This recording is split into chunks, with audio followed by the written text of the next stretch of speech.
Oh boy! Warner Brothers released a teaser collection, if you will, of their upcoming superhero movies for 2022. Because, as their tagline says, the world needs heroes. Yeah. So, I'm just going to go through some images here that were released also in part from the trailer. Because I don't play trailers because I never know what the rules are. I know everybody does it. They seem to be fine, but anyway. So, you got to look at brief snippets of Aquaman 2. He's in his other suit that they just got him in the right suit, and now they're going to put him in some dark blue one.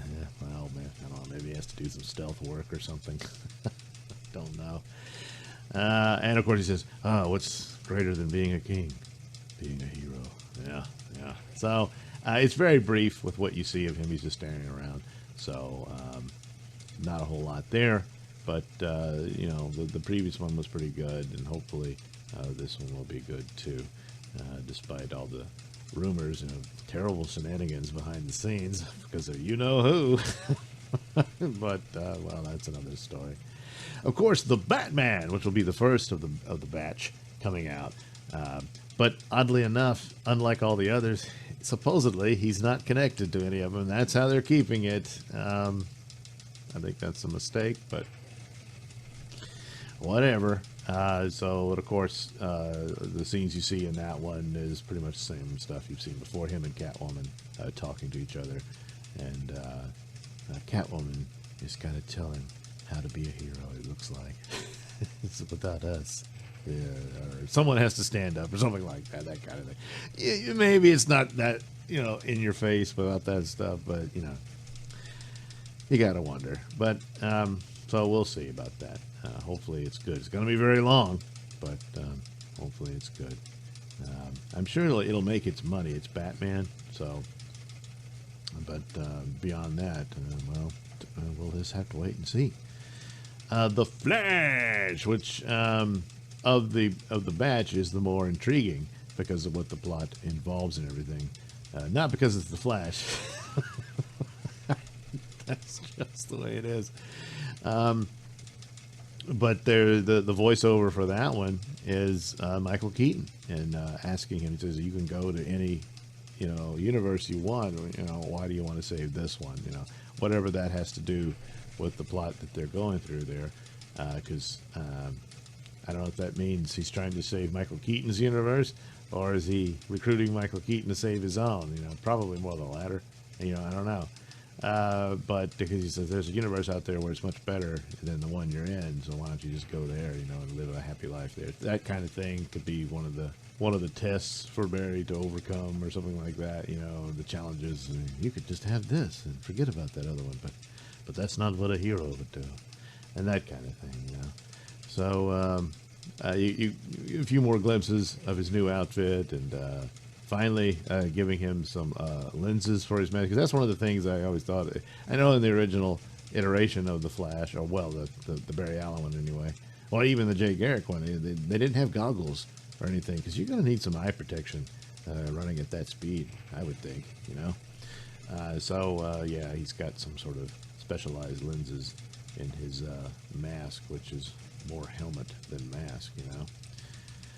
So the other one that is possibly even more intriguing, despite the fact that the Flash film is going to it is going to be a reboot for the DCEU, and what all the changes could be there, which is why I thought it would probably be a good idea to have Robert Pattinson's Batman show up as their new Batman. How they get there and all that could come later.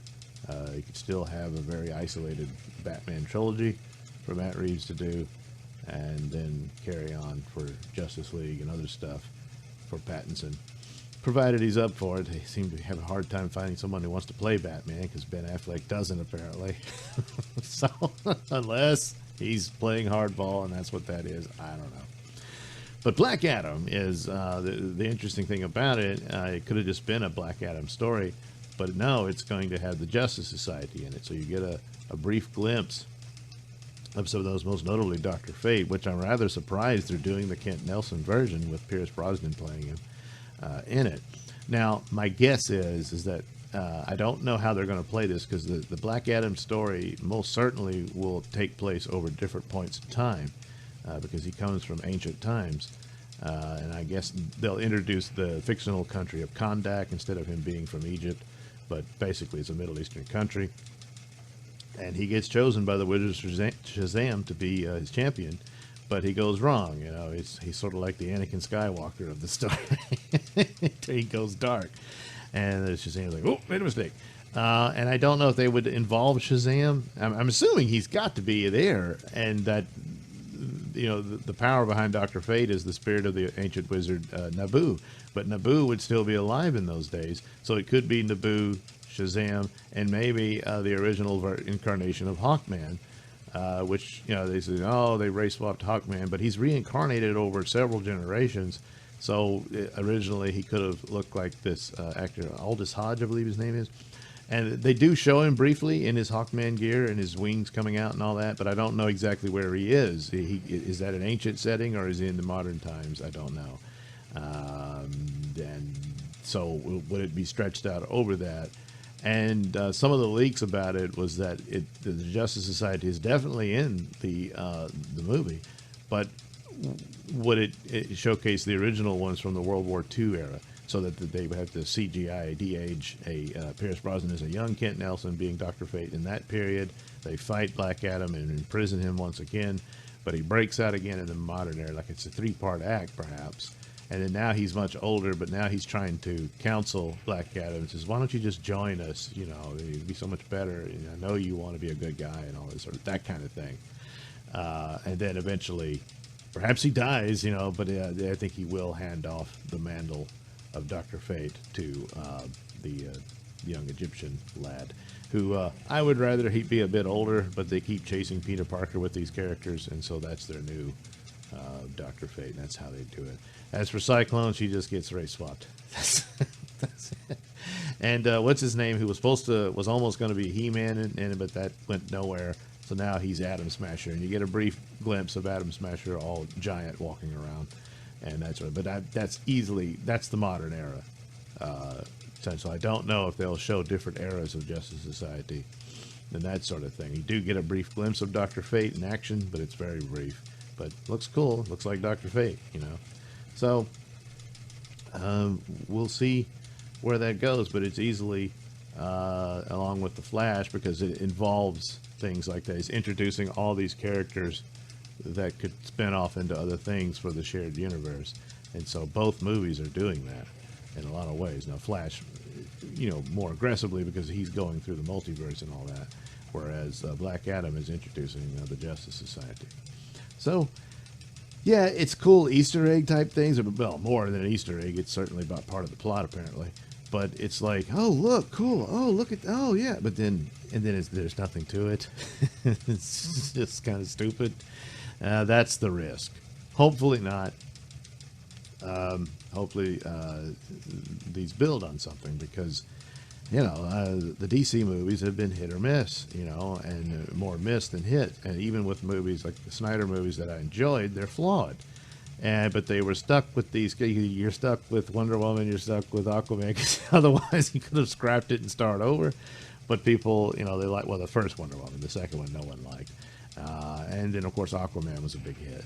So it's that weird position they find themselves in, because it wasn't like the success of Marvel. So hopefully some way around they can right the ship here and go forward. But I really think it's a mistake. If there's not going to be any more Ben Affleck Batman, then they needed to work a deal. It's your characters. If Matt Reeves doesn't like it, there's other directors to take it over. That Pattinson should be your new Batman, and you incorporate that. If it's Flash time warping things, fine, whatever you got to do, and then, okay, he's the new Batman. And that's what you should do. And get Henry Cavill back in the time. You need Henry Cavill. And the difference between him and Affleck, he wants to do it, you know? So he certainly elevated his status, so I don't know if he's asking for way too much money to make it cost prohibitive, then I guess he can't. But if that's the problem, then it's not on them, it's on Henry. But yeah, you really need to get a Henry Cavill Superman movie off the ground. So anyway, it's cool teases. It looks intriguing, and all you can do is hope for the best.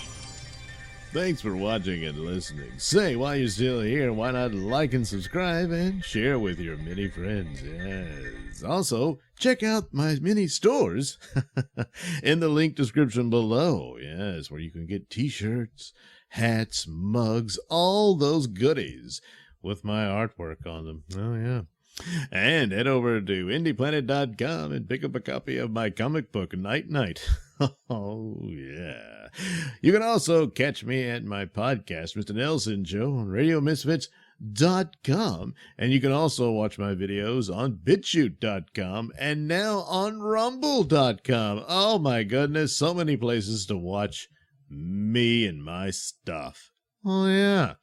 And if that's not enough for you, well, you can follow me on many social media platforms and say hi to your old pal, Mr. Nailsin.